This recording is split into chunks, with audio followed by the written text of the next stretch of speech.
आज हम एक न्यू चैप्टर रसशास्त्र का पढ़ने वाले हैं, जिसके अंदर मैंने पार्ट वाइज बनाया है इस वीडियो को। टोटल अभी 5 टॉपिक्स लिए हैं। नेक्स्ट वीडियो में रिमेनिंग 5 करके हम पढ़ेंगे। इस चैप्टर का नाम है यंत्रोपकरण प्रकरण। इससे ना काफ़ी सारे क्वेश्चंस फ्रेम हो जाते हैं। कभी कभी पूरा 15 मार्क्स का लॉन्ग क्वेश्चन आता है, जिसके अंदर सारे यंत्रों का डिस्क्रिप्शन देना होता है। कभी कभी मॉडर्न वाले पूछ लेते हैं, कभी एंशिएंट वाले। तो ये अपैरेटस के ऊपर है ये पूरा चैप्टर। जो भी हमें लैब्स में यूज़ करने होते हैं उन अपैरेटस के बारे में हम डिस्कस करेंगे। और कभी कभी कैसे पूछते हैं, शॉर्ट आंसर में कोई एक नाम दे देंगे, जैसे कि आपका डोला यंत्र पूछ लेंगे, डमरू यंत्र, उसको फिर एक्सप्लेन करना होता है। तो सबसे फर्स्ट क्वेश्चन अगर 2 नंबर में देखें या वाइवा पॉइंट ऑफ व्यू से, यंत्र शब्द की निरुक्ति बतानी है कि लाइक कैसे बना है। तो स्वेदन, मर्दन आदि कर्मों को करने के लिए तथा पारद को नियंत्रित करने के लिए जो रस सिद्धों द्वारा प्रयत्न पूर्वक जिन जिन साधनों का प्रयोग किया जाता है उसे यंत्र कहते हैं। जो हम स्वेदन, ये टेक्निक है। मर्दन, ये मैंने आपको डेफिनेशंस में भी बताया था, अगर आपने नहीं देखा तो परिभाषा प्रकरण में। तो मर्दन होता है ट्राइचुरेट करना कंटिन्यूसली। ऐसे जो भी वर्क करने के लिए हमें क्या करना है, पारद को अपने कंट्रोल में नियंत्रित करना है, औषधि रूप के लिए सिद्ध करना है। तो जितने प्रयत्न पूर्वक जिन जिन साधनों की हमें नीड पड़ेगी, जब किसी मेडिसिन के प्रिपेयर करने के लिए जो भी हमें अपैरेटस चाहिए, उन्हें हम यंत्र कहते हैं। फिर नेक्स्ट है, जिस साधन से पारद को नियंत्रित किया जाता है या होता है उसे हम यंत्र कहते हैं। पारद हो गए, महारस हो गए, उपरस, धातु आदि के शोधन, हम बहुत सारी टेक्निक्स यूज़ करेंगे, शोधन, मारन, ऐसे जो कर्म करने में हमें सफलता मिलती है उसे हम, उनको करने के लिए जो अपैरेटस चाहिए उन उपकरणों को हम क्या कहते हैं, यंत्र कहते हैं। तो ये हमारा सबसे फर्स्ट है। इसको हम लोग उलूखल या फिर उदुखल भी यंत्र भी बोलते हैं। अगर हम बात करें सबसे फर्स्ट यंत्र की, तो इसको हम कूटनक यंत्र भी कहते हैं, क्योंकि कूटन के लिए यूज़ होता है। ये आपने कॉमनली अपने घरों में भी देखा होगा, गांव वगैरह में या नॉर्मल घर में। इसको इंग्लिश में हम वुडन मोटर भी बोलते हैं, अगर वुड से बना हुआ है, वरना मेटल मोटर भी बोलते हैं। इसको इंग्लिश में मोटर पेसल बोलते हैं। ये बहुत अच्छे से आप लोगों ने अपने घर में देखा होगा। तो सबसे पहले बात करते हैं, इसको बनाने के लिए हमें जो डायमेंशंस चाहिए, तो किसकी हाइट जो होनी चाहिए 16 अंगुल ऊँचा होना चाहिए। इसका व्यास जो नीचे इसका प्लेटफॉर्म है वो 10 अंगुल व्यास युक्त होना चाहिए। और गहराई जो डेप्थ की बात करें वो 13 अंगुल होनी चाहिए। अब जो अभ्यंतर मतलब इंटरनल पार्ट है इसका, वो बहुत चिकना होता है, और उसको हम जो मजबूत लोहा है जो उसको झेल पाए, लाइक उसको कूटेंगे वो टूटे ना, तो मजबूत लोहे वगैरह से वो निर्मित होता है। वुडन मोटर पेसल भी आते हैं जो ईजी टू कैरी होते हैं। अब मूसली बोलते हैं जिससे हम कूट रहे हैं, ऐसे स्टिक जैसी जो डंडा होता है लोहे का, मूसल बोलते हैं। तो लोहे जो जिस उससे निर्मित है उसकी लंबाई अगर हम मूसल की देखें, दैट इज़ 20 अंगुल लंबी होनी चाहिए। फिर साथ में सुंदर हो, चिकनी हो, ऐसे वर्ण का इसका बताया गया, मोटी हो, स्थूल, हार्ड हो, ठीक है, ऐसी होनी चाहिए। फिर द्रव्यों को किस काम के लिए करते हैं, इसका यूज़ किया है मोटर एंड पेसल का, तो हमें चूर्ण बनाने के लिए यूज़ करते हैं। द्रव्य जो हार्ड द्रव्य है, कठिन द्रव्य, कठोर, उन्हें हम कूटते हैं इसके अंदर, इस यंत्र के अंदर। तो ये हमारा मोटर पेसल है, आप देख सकते हो, और आपने ये देखा ही होगा इन रियल। तो ये जो है ये बेस, ये जिसके अंदर हम कूटते हैं, सिलेंड्रिकल शेप का होता है, इसी को हम उदुखल बोलते हैं, मोटर इन इंग्लिश। और जिससे ये कूट रहे हैं, ठीक है, ये मूसल होता है, पेसल भी बोलते हैं, मूसली भी बोलते हैं। अब नेक्स्ट यंत्र जो हम देखेंगे वो खल्व यंत्र है। आपसे ऐसे पूछ सकते हैं, आपको फिर उसका डायग्राम बनाकर आना होता है, उसका पर्पस लिखना होता है। इसको कूटनक बोलते हैं, किस चीज़ से निर्मित है, लोहे से निर्मित है, कितनी इसकी डायमेंशन है, ऐसे एक्सप्लेन करना होता है। अब नेक्स्ट यंत्र आ रहा है खल्व यंत्र। इसका बहुत ज़्यादा हम यूज़ करते हैं ट्राइचुरेशन के लिए, मर्दन करने के लिए। इसका जो पत्थर होता है वो नीला या फिर श्याम वर्ण का, मतलब ब्लैक और या डार्क ब्लू वर्ण का होता है। स्निग्ध, बहुत ज़्यादा स्निग्ध, लश्रस और सॉफ्ट सा, और दृढ़, बहुत भारी और कठोर, दृढ़ता से बना होता है वो, उस पत्थर से इसको बनाया जाता है। अब जो खल्व है, खल्व आपका ऐसा दिखता है। तो इस खल्व को अगर हम बात करें इसकी डायमेंशंस की, तो length into breadth into height मैंने यहाँ पे लिख रखा है LBH फॉर्मूले में, तो आप इसको डायरेक्ट ऐसे लर्न कर सकते हो। 24, 9, 16 ये अंगुल प्रमाण में दे रखी है। तो खल्व के लिए जो लेंथ चाहिए दैट इज़ 24 अंगुल, ब्रेथ आपकी जो चाहिए दैट इज़ 9, और हाइट जितनी इसकी डेप्थ होगी वो 16 अंगुल बराबर है। फिर इसकी मूसल की बात करें, जो ये पेसल है वो आपका 12 अंगुल लंबा होना चाहिए, ठीक है। उसके बाद ये इसका श्रेष्ठ, कि कौन सा वाला खल्व श्रेष्ठ अगर आपसे पूछे, तो जिसकी लेंथ और हाइट कितनी दे रखी है, 20 अंगुल और 10 अंगुल। उसके बाद आते हैं दो तरीके का है अकॉर्डिंग टू शेप। इसको अर्धचंद्राकार खल्व बोलते हैं क्योंकि ये सेमी सर्कुलर होता है, आधे चांद बराबर, मतलब सेमी सर्कल शेप का होता है ये, इसलिए इसको अर्धचंद्र आकार भी बोलते हैं। कुछ नहीं है, ये मोटर है यहाँ पर, इसका बेसल है। इसकी लेंथ, ब्रेड्थ और हाइट है 16, 10, 10 है, और साथ में जो पेसल है वो कितना अंगुल लंबा है, 12 अंगुल। दूसरा आपका थोड़ा सिलेंड्रिकल शेप का है, तो इसकी लेंथ 12 अंगुल है, और जो डेप्थ लेनी है ऊपर से नीचे तक दैट इज़ 4, और ये प्लेटफॉर्म बना है। इसका ये जो होता है खल्व, जो ये अत्यंत चिकना होता है और मर्दन करने में ये सुखदायक होता है, मतलब हेल्पफुल होता है काफ़ी ज़्यादा। इसमें ट्राइचुरेशन ईजी होता है। हम जो लैब्स में यूज़ करते हैं वो ये वाला अर्धचंद्र आकार खल्व अपने लैब्स में यूज़ करते हैं। नेक्स्ट आपका आता है तप्त खल्व। कुछ नहीं करना है इसके अंदर, तप्त से आपको पता ही है हीट से लिया जाता है। तो हमें क्या करना है, जो खल्व यंत्र है हमारा ये सेमी सर्कुलर वाला है, इसे बस अंगारों पे रख दिया, कोयले वगैरह जलाकर उसके ऊपर रखने की वजह से इसको बोलते हैं तप्त खल्व। जैसे कुछ कुछ प्रोसेस में हमें हीट देनी होती है तो डायरेक्ट हम इस खल्व यंत्र को इतना ज़्यादा मजबूत उससे बनाते हैं कि वो जले ना उसका बेस। तो क्या है, ये कॉमनली प्रिपेयर्ड फ्रॉम कांत लोहा।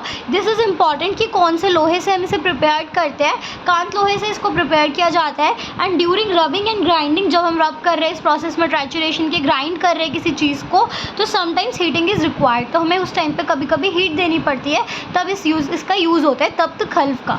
इसके अंदर जो मूसल यूज़ होती है वो 8 अंगुल होती है, 8 अंगुल वाली मूसल हम यूज़ करते हैं। इसका उद्देश्य क्या है, पर्पस क्या है, अग्नि देते हुए पारद का मर्दन करना। जो हमारा मरकरी है उसका हमें मर्दन कैसे कर रहे हैं, यहाँ पे अग्नि के साथ कर रहे हैं, तब हम क्या यूज़ करेंगे, तप्त खल्व यंत्र। नेक्स्ट आता है कच्छप यंत्र। कच्छप यंत्र क्या है, ये बहुत इंपॉर्टेंट है, एग्जाम पॉइंट ऑफ व्यू से ये पूछा जाता है, तो इसको मैंने थोड़ा इजी लैंग्वेज में लिख के समझाने की कोशिश करी है। यहाँ पे हमें कैसा वेसल लेना है, पहले तो आयरन वेसल लेना है, ठीक है। उसे हमें क्या करना है, कैविटी ग्राउंड में बनानी है, अंडरग्राउंड कैविटी, खाली से स्पेस बना लेना है, ग्राउंड में गड्ढा करना है इन शॉर्ट, और उसमें क्या भर देना है, पानी भरना है, फिल्ड इट विद वाटर। उसके बाद क्या करना है, उसके अंदर हमें another earthen vessel is placed into this water. अब जो हमने गड्ढा करा है उसके अंदर हमें एक और वेसल को प्लेस करना है। फिर उसके बाद उस अर्दन वेसल के अंदर एक छोटा सा क्रूसिबल लेना है, उसे प्लेस करना है। फिर हमें क्या करना है, उस क्रूसिबल जो लिया है, जो मूशा भी जिसको बोलते हैं, उसके अंदर हमें अपना पारद, मरकरी और विट डालना है। और इसके बाद क्या करना है, जो आपको पता है पारद में जब हम लोग कोई चीज़ धातु वगैरह मिलाते हैं तो उसमें जारन, डाइजेस्ट करने की कैपेसिटी होती है, जब बहुत देर तक उसे ट्राइचुरेट किया जाता था तब भी। तो इसी तरीके से मरकरी और विट तब तक करना है जब तक पूरी तरीके से पारद उसे डाइजेस्ट ना कर ले, जारन वाला प्रोसेस ना हो जाए। फिर इसको एक दूसरे आयरन वेसल, जो हमने आयरन वेसल लिया था उससे इसको कवर कर देना है, और फिर यहाँ पे सील कर देना है, अच्छे से बिल्कुल बांध के रख देना है। अब मैं आपको डायग्राम के थ्रू इसे समझाती हूँ। आप ये डायग्राम अपनी बुक से रेफ़र कर सकते हैं। सबसे पहले इसके अंदर एक गड्ढा करा है, जैसे मैंने बताया था कि आयरन वेसल रखने से पहले उसके साइज़ का एक गड्ढा करेंगे। गड्ढा करने के बाद छोटी नाद, मतलब ये जो ऐसे बना हुआ है शेप का, इसे हम नाद बोल रहे हैं। आयरन वेसल समझ सकते हो आप कोई भी, इसके आकार का ज़मीन में हमने गड्ढा कर लिया। फिर इसको पानी भर के इसको बिठा देना है, मतलब इसको रखना है, फिर उसके अंदर पानी फिल कर लेना है। फिर इसके ऊपर एक बड़ी रखनी है, सेम बड़ी आयरन वेसल रखनी है।